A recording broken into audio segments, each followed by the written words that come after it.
Hey there, Angry Faithful. I just wanted to drop in, bend your ear a little bit, get your attention. So if you're not listening, drop what you're doing and pay attention to me because I'm here to inform you that not only can you get your daily, maybe if you're binging it, I'm not sure, that's entirely up to you, but you can multiply your doses of angry me fuckery by paying attention to all of the platforms upon which you can find either the dulcet tones of my voice and David's voice or my pretty face and David's not so pretty face. Anyways, digressing, we not only on we are on YouTube, we are on Spotify, we're on Rumble, we're on Google, Apple Podcast. We have a TikTok page. We're on Twitter, Instagram, and of course Facebook. So if you find yourself fuckery deprived, curl up with a nice hot mug of shut the fuck up and just listen. Open those ear holes and be prepared to be cream pied like it's the first time. Thanks for listening. Welcome, Angry Faithful. Today on Nerd Sports 71, we're going to start talking about Red Bull's box cart racing. It's actually coming up Red Bull 6. box cart racing.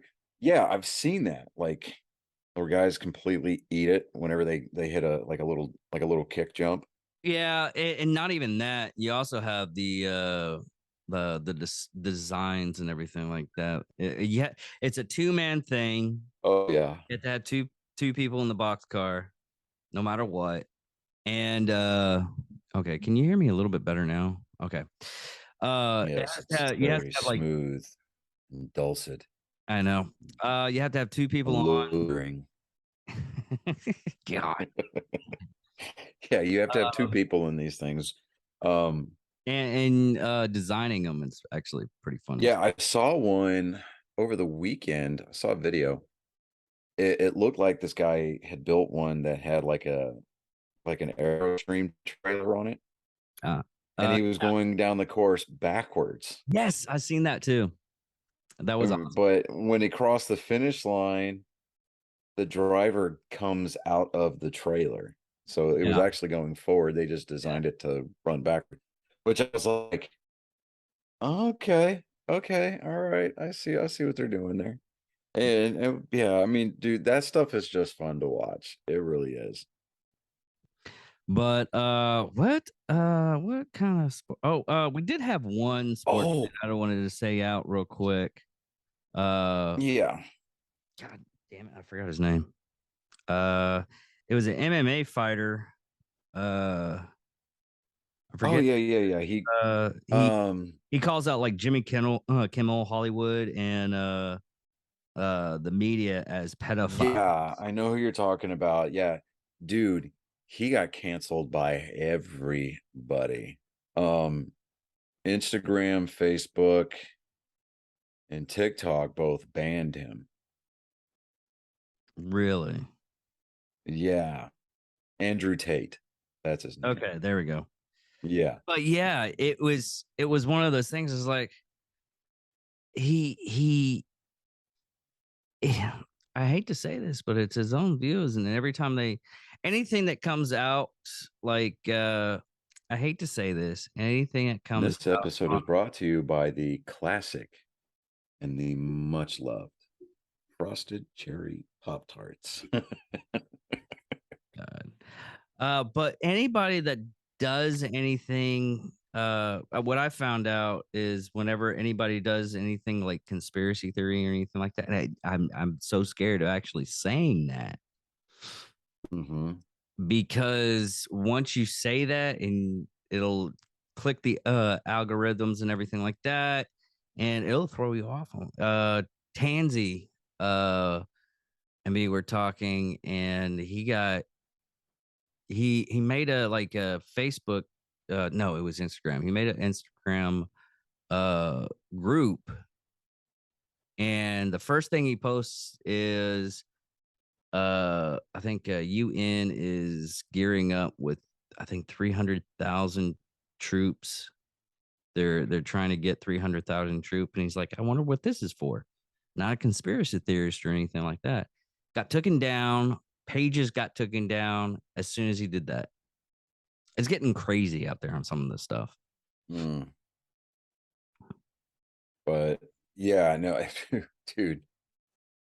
I want to have an optimistic point of view, viewpoint in the world, but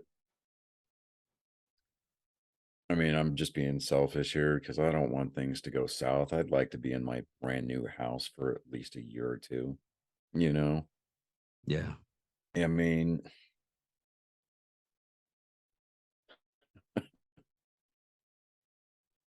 I think that without getting too far off into the weeds, so we can kind of transition back into sports, but I think that the left is going to do either something incredibly bold and basically kind of declare martial law during the elections to steal them, or they're going to get their asses handed to them. Well, we still have And I'm talking about both the midterm. I'm talking about both the midterm and the presidential. that would be really strange if they start doing that. But anyways, Yeah, but anyway, so moving on. Real quick, I know I normally touch on baseball first, but the Sean Johnson lost his arbitration, his mediation case. And he got let me see here. What was it? An 11 game just and was fined, I think, like $3 million. After the mediator came in, and I mean, you knew as soon as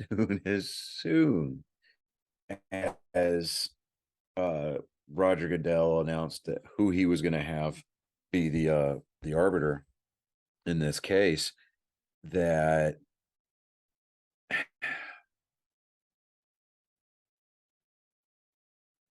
it was not going to end well for Deshaun Johnson or Jack Johnson Watson. I'm sorry, Deshaun Watson. It wasn't going to end well for him. So, I mean, play stupid games, you win stupid prizes. I mean, it's kind of, I mean, you see it all over the place. So, and it's not just necessarily to the sporting world kind of a thing. It's literally, it's all over the place. And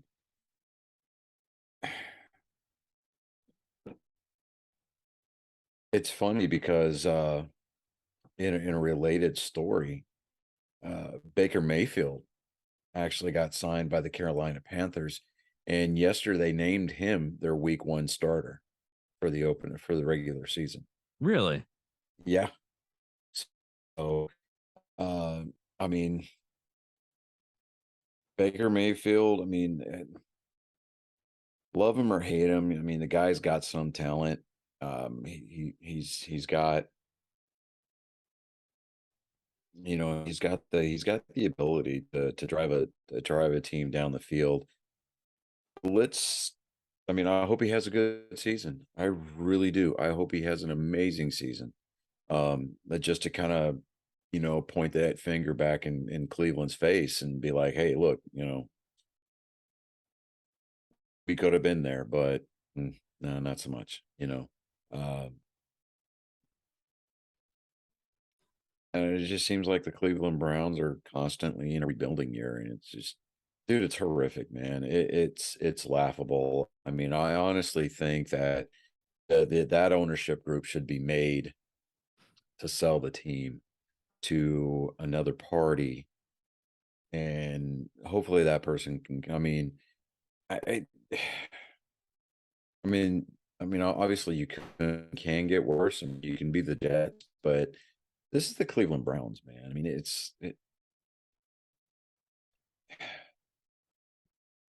you have to kind of wonder, when is God going to take his neck off of or his foot off of the neck of Browns fans? And I'm just like, it's just it's painful to watch that team. It really is. During the season, during the off season, it's painful because that front office just seems to shoot itself in the foot every damn time. They get a chance. So, but moving on, the regular season's winding down, man. So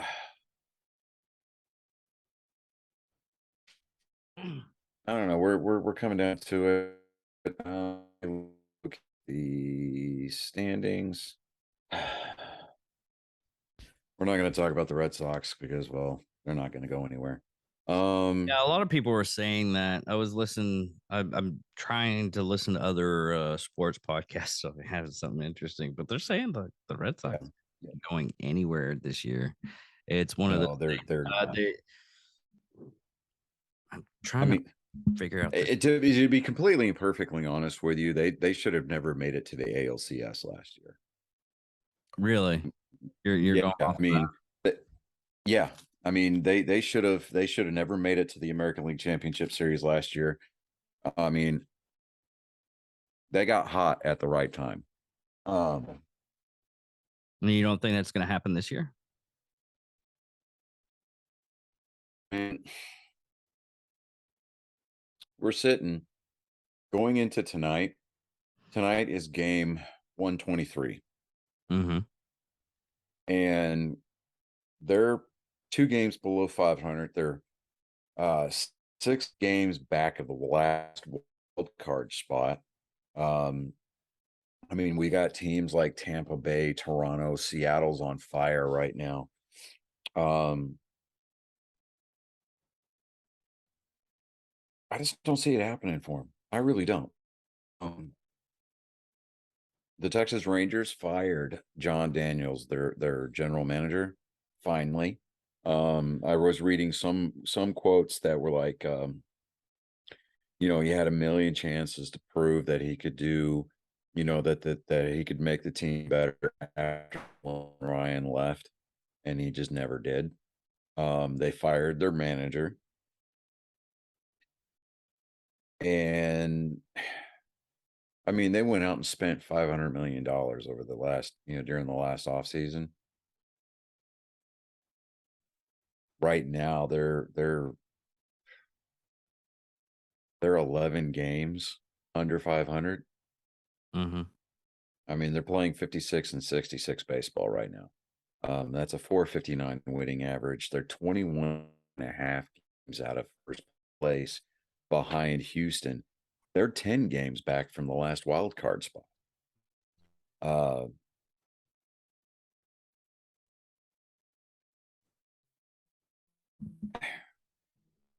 Just because I know that my oldest son is a Rangers fan, I'm not gonna just completely tear this organization down to the foundation, but they need some help. They need to figure it out. And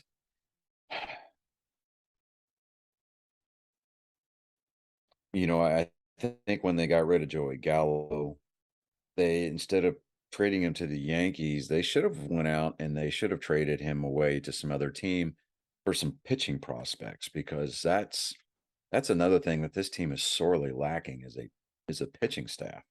I mean, we're talking starters, we're talking relievers in the bullpen, we're talking their farm system is probably one of the worst in the major leagues. And I don't know,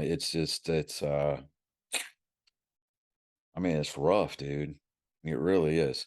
Um, the Angels today was quoted as saying he's entertaining thoughts of putting the team up for sale, which Really? fine, because ever since they drafted Mike Trout, dude, they have been wasting that poor guy's fucking career.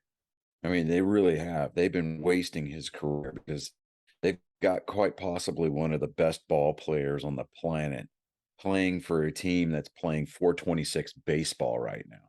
I mean, they're 25 and a half games back of first place. They're 14 games out of the wild card spot going into tonight. And then you're going to go out and you're going to spend all this money on guys like Shohei Ohtani.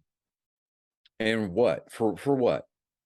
I mean, all you're using him for now is just to boost your ticket sales. You're not giving these guys their due.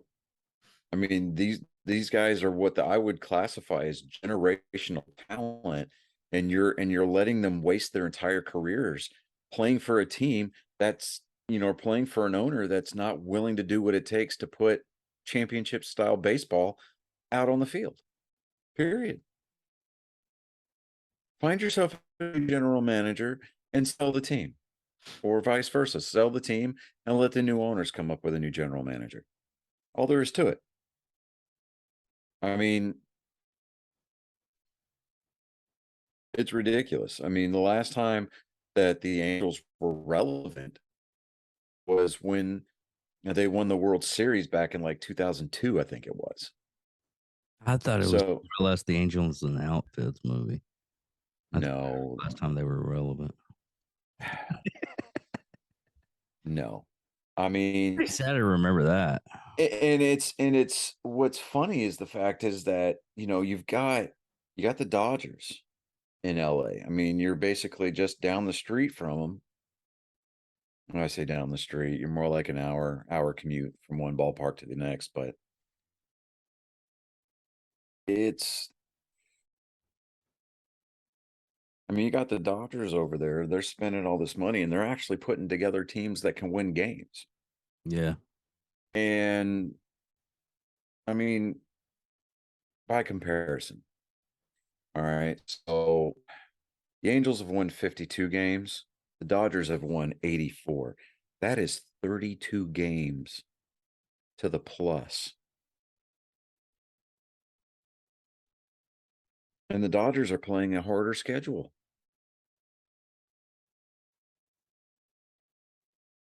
No, they just are. I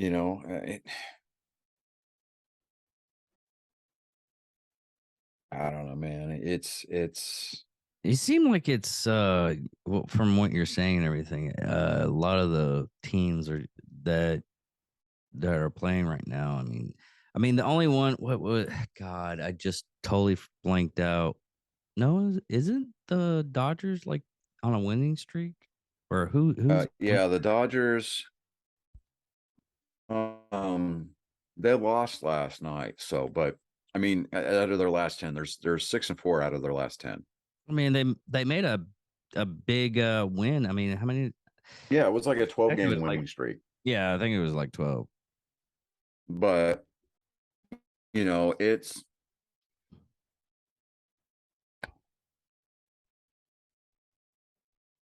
I don't know, man. It's all right. So let's kind of break this down. Let's go back to the Texas Rangers. Okay. All right. They're playing losing baseball home and away. I mean, they're getting jumped on. I mean, it's about even, right? Actually, they're playing worse at home than they are on the road. They're 27 and 34 at home. They're 29 and 32 on the road.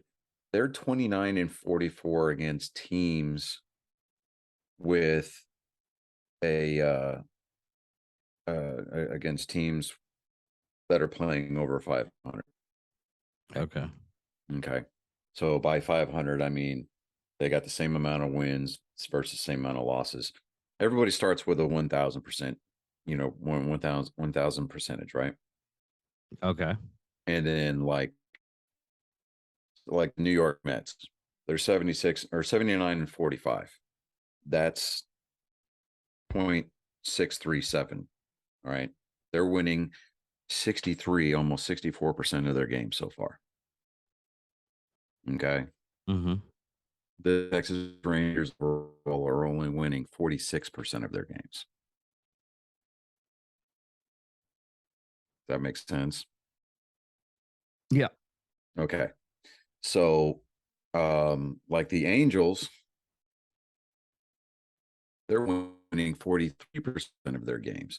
They're 26 and 36 at home. They're 26 and 34 on the road, and they're 26 and 47 versus teams playing better than 500 baseball right now.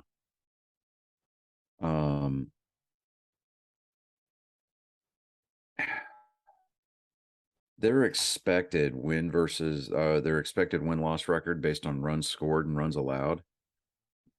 The Texas Rangers are expected to finish the season at 62-60, which is 2 games under 500. Wait a The minute. Red Sox are they're expected based on what their offense is doing versus their defense.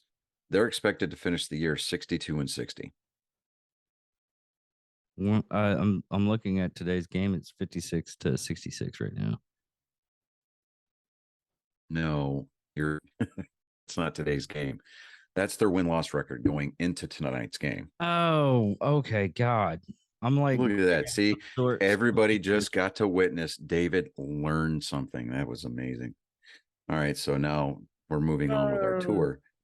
So, now if you want to pick the absolute worst, and I'm talking the worst team in baseball right now, owners of the worst record in Major League Baseball, resides in our nation's capital with the Washington Nationals. They're playing 41-82 baseball right now. That's a 333 winning average or percentage.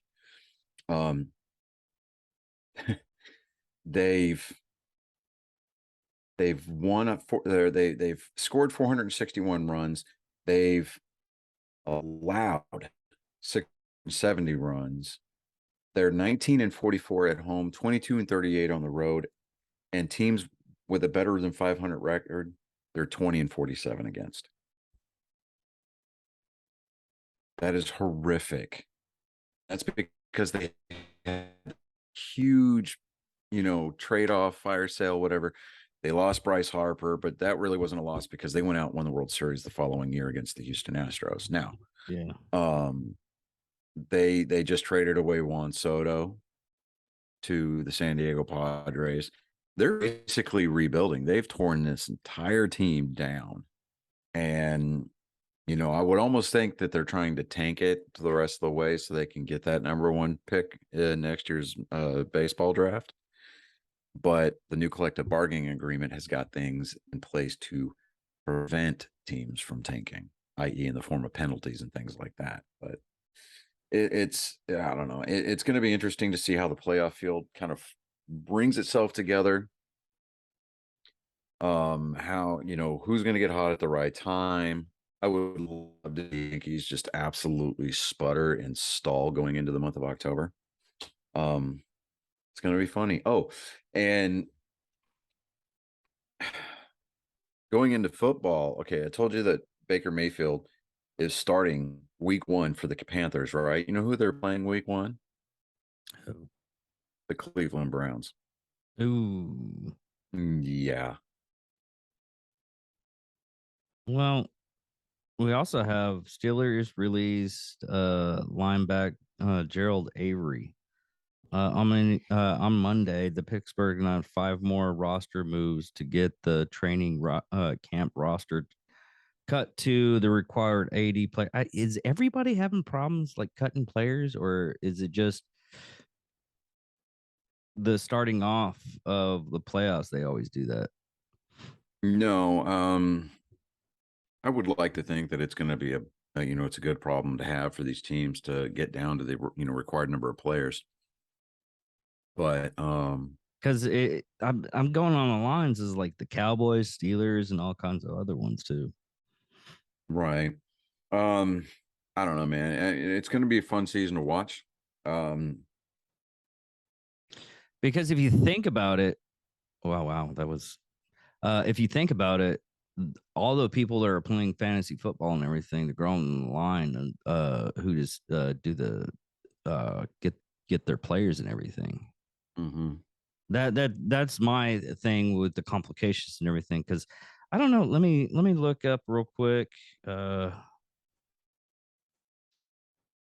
had it right there.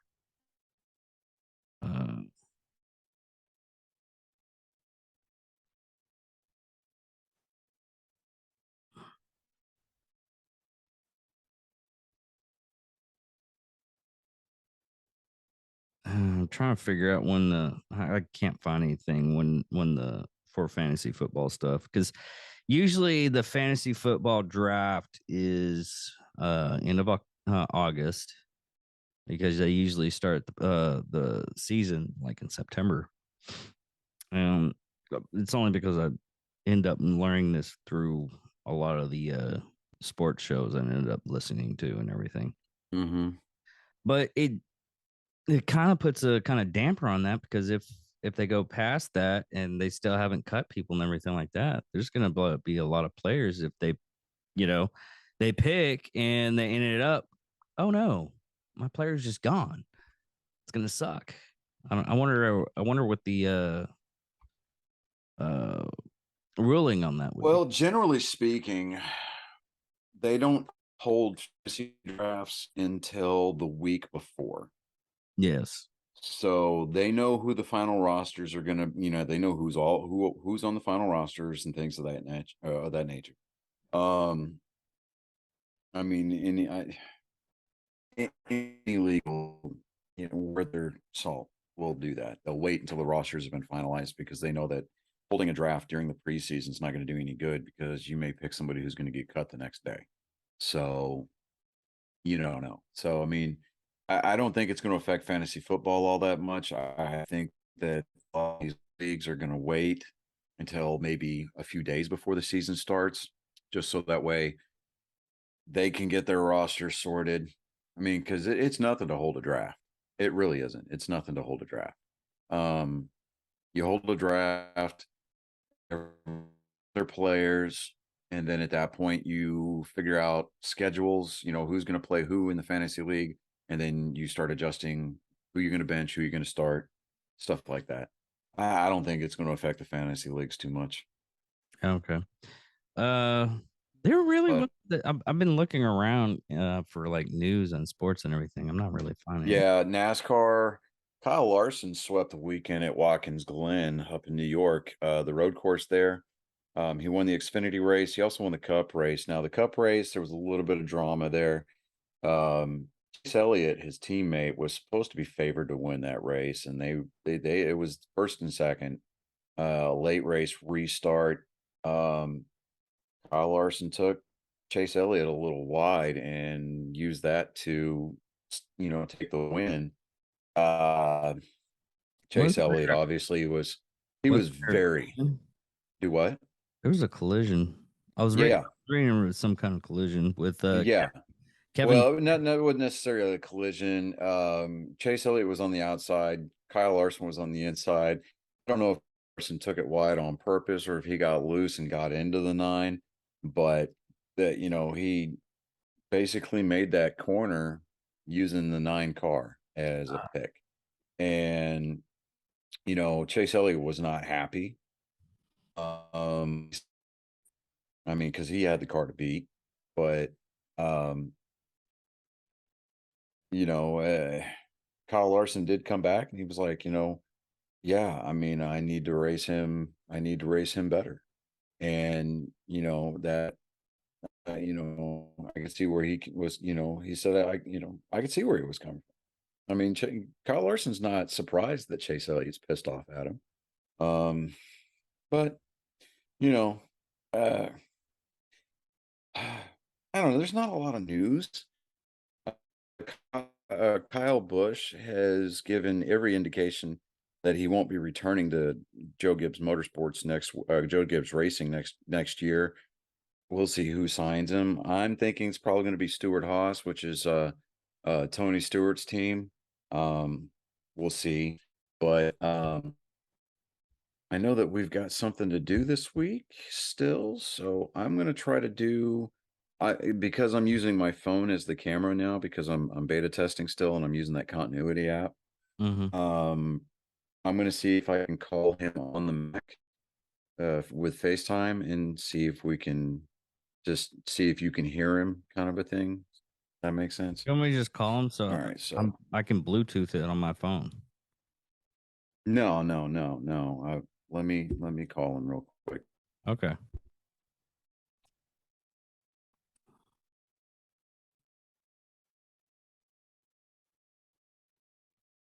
Hey, bud. Oh, and he hung up. No. Try the FaceTime. Thought I was calling on video.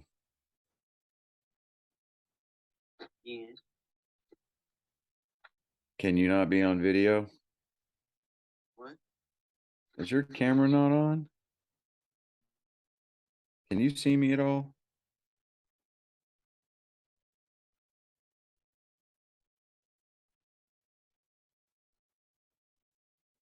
In hindsight, we probably should have gotten this squared away prior. It happens. Yeah. I end up like looking at other. Oh, there he is. Hold on, David. Okay. Colin, say something. Something. I can Something. somewhat hear him. You All right, got like a green screen? No, it's not a green screen. It's weird. It kind of looks like it. Oh, you talking about my sister-in-law's Happening behind you. backdrop here? Yeah. You look like you're in a green screen. Oh, well, that's because I'm using my phone as my camera. Anyway, all right. Can you hear him just fine though, David? Yeah, I can hear him just fine. Okay. All right, Colin, I wait think for you're it. gonna like this one a lot. All right, hold on just a second. Let me get your intro going here. All right, ladies and gentlemen, boys and girls of all ages, members of the jury. It is now the time of week that we have all come to know, love, look forward to, and chase. It's joke time with Colin.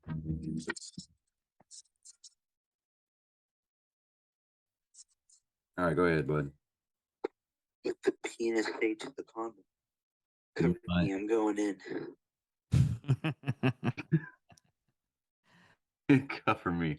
I'm going in. Yeah. Oh. What if the enemy's allergic to latex, bud? Then he better learn how to Wait, pull what? out. What'd you say?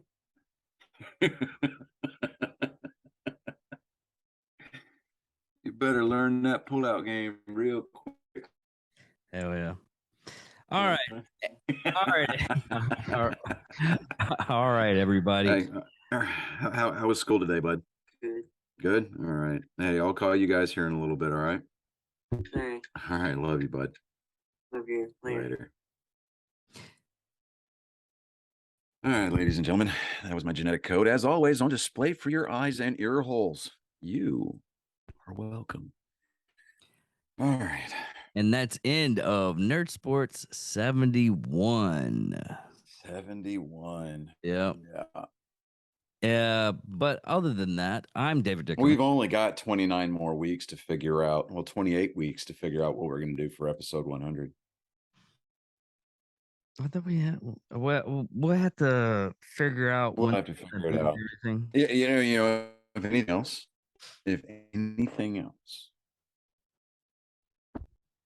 It should be like in March or something like that, right? I say come on down and we'll figure out something. Fair plan or something.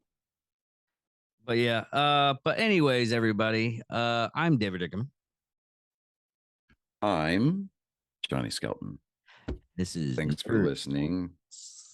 I'm talking over you. Yes, this is Nerd Sports, episode 71, brought to you by Angry Me Production.